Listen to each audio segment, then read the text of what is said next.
And since you're all here and engaged in this sort of inquiry and listening to this sort of lecture, I assume that you're all on the process of waking up. Or else you're teasing yourselves with some kind of flirtation with waking up. I am your father. I'm Batman. I'm Spartacus! Bond. James Bond. Hello. My name is Inigo Montoya. You killed my father. Prepare to die. Goonies never say die! You're killing me, Smalls! I see dead people. That the power of Christ compels you! It's alive! It's alive! It's alive! Life was like a box of chocolates. You never know what you're gonna get. Hello everyone, and welcome back to an all-new interview for the Cinephellas Podcast. That's right, Cinephellas, the only place where BB isn't hungry because BB ate?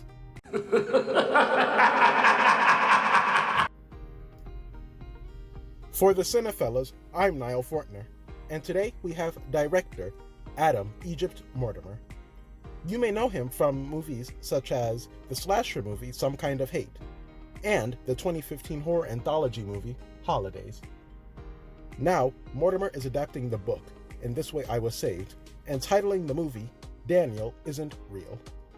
The film follows Luke, who's played by Miles Robbins, and Luke is a troubled college freshman, and his imaginary childhood friend Daniel, played by Patrick Schwarzenegger, returns in adult form, and Luke's imaginary friend becomes a violent enemy. But before I go any further, let's have a listen to some of the trailer. Daniel is simply an aspect of your mind. I'm scared of what I can do. When you painted me, you saw a shadow. What did he look like? He's weak. He's lonely. And he's nothing without me.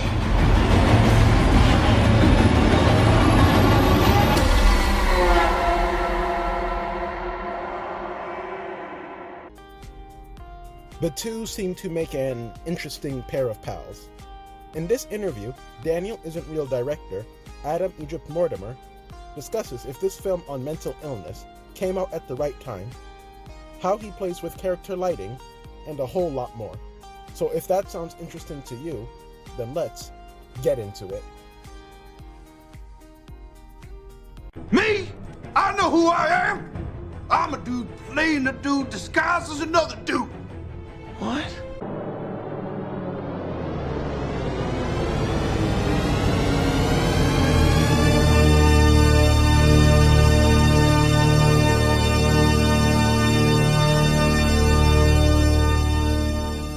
Okay, Adam, you're on with Nile. Hello? Hi, Adam. How are you? I'm good, man. How you doing? I'm great. Thank you for asking.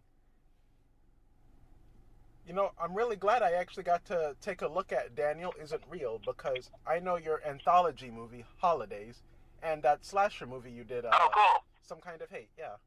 Yeah. And now you have your... Excellent. Yeah, now you have your new film, Daniel Isn't Real. So what did you learn from your previous films to become an even better director this time around? I think, honestly, I learned how to make a movie.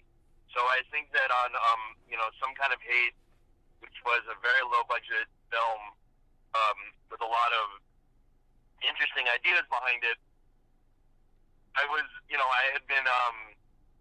transitioning from, music videos to doing a feature film and doing things that are, a long-term narrative.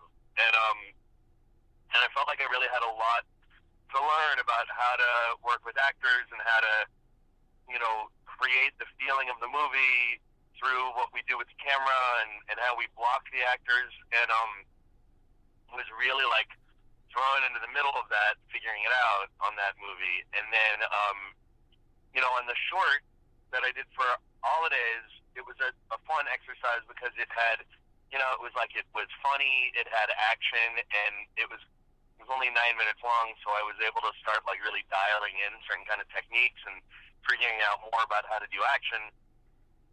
So I think by the time I was getting ready to make Daniel, and I had a lot of lead time to be thinking about it and figuring out how to shoot the movie, I brought all of those sort of ideas about how to think about a movie into the process of preparing for Daniel. All right, that sounds great, man. And our character Luke is dealing with like a lot of trauma and stress, and even being a student. So was it your personal trauma or stress that made you really want to dive into the story? Yeah, I mean, I think you have to bring your own emotional relationship to the world into a movie. That's what makes it feel authentic. So, you know, there's sort of the big idea of the movie that's kind of a fun concept and a scary concept, but in order to make it real, in order to make it meaningful and give it authenticity, I'm looking at, you know, my own anxiety, you know, all of the ways that what's going on with Luke are things that I feel, so that when we figure out how to externalize it, when we figure out how to create that atmosphere around it, it's based on feelings and experiences that I'm familiar with. Okay, I understand. I think that's crucial. I think when you're doing a genre movie, if you're gonna take it seriously, it really has to be based on your own feelings, or else I'm not sure what you're able to communicate. Absolutely. And I'm sure you know this, but there's a lot of focus right now in cinema about characters having a mental illness. So are you afraid of this film receiving like any negative backlash? And why do you think this is the right time for a film like this to even be released? Well, I think the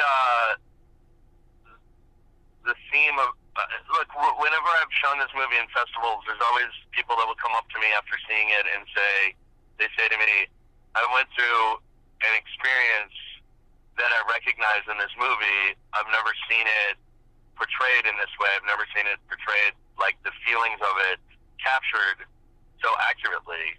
And so I think people who understand what this movie is about, it really speaks to them. Am I afraid that other people won't get it?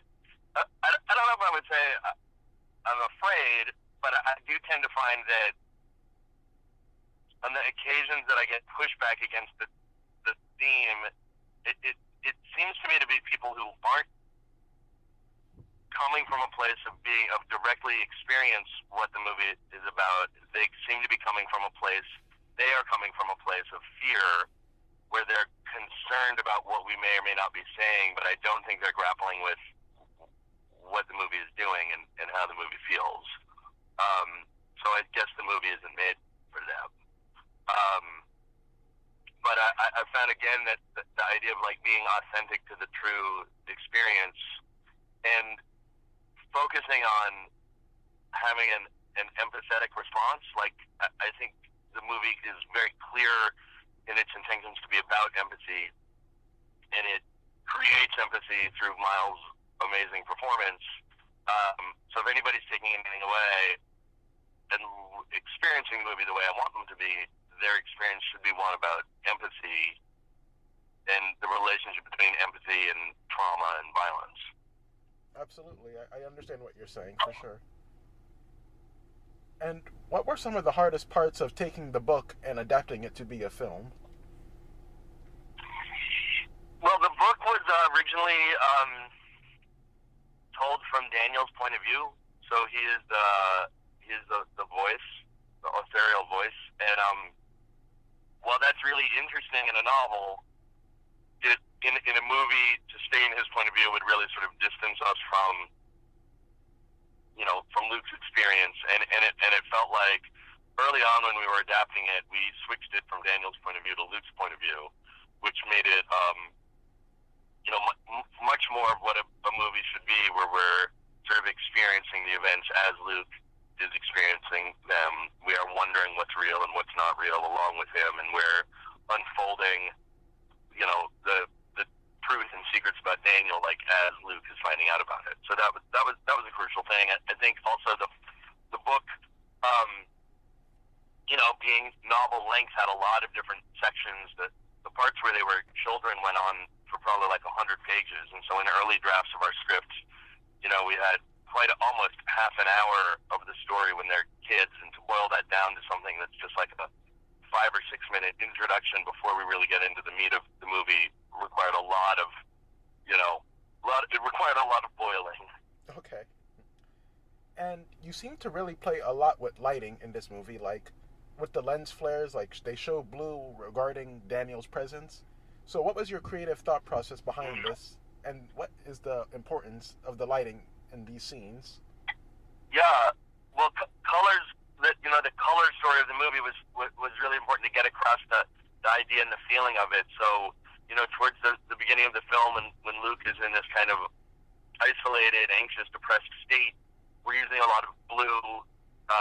There's not a lot of exciting colors in the frame. And then as, Daniel, we associated with this kind of very exciting violet lights and red. And so as he enters into Luke's world, he's bringing him places that are more colorful and have different kinds of lighting. So like the movie is becoming more exciting, and to create that feeling, it's like we're adding these colors, and he's meeting new people who are colorful. He meets Cassie, who has all of this color in her life, and we tried to be really careful with what colors we would show and when we would show them. And then as it sort of develops, we go from colors as being this exciting thing to the colors becoming like sort of overwhelming as he goes into this manic and then paranoid and then truly horrifying state, and then trying to connect where those colors are coming from ultimately to a kind of cosmic horror towards the end. Yeah, you're right. And I actually read somewhere that you were inspired by the Exorcist and Fight Club.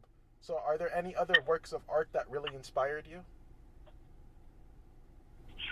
Well, for this movie in particular, yeah, I looked so closely at how The Exorcist was filmed and really tried to understand how it has that sense of realism and how it creates things that are dynamic. I was also quite obsessed with Requiem for a Dream and how that movie, spirals up this, incredible, non-stop, manic, miserable energy that's, so gripping and intense and unrelenting. And so I was sort of looking at how he did that. And I was also very interested in Ingmar Bergman's Persona, which is also, which is another movie about two people in this kind of incredible closeness of a relationship with their personalities merging and changing. And so we borrowed, I think, a significant kind of visual idea from that movie as well.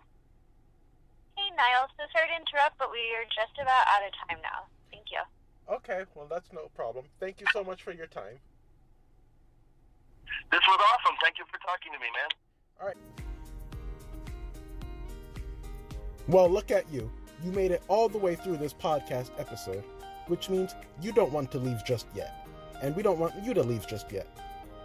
So, make sure you check out Cinephellas.com, because over there, you'll find more podcast episodes like this one. You'll also find movie reviews, videos, and a whole lot more. You may also check out the Cinephellas on YouTube.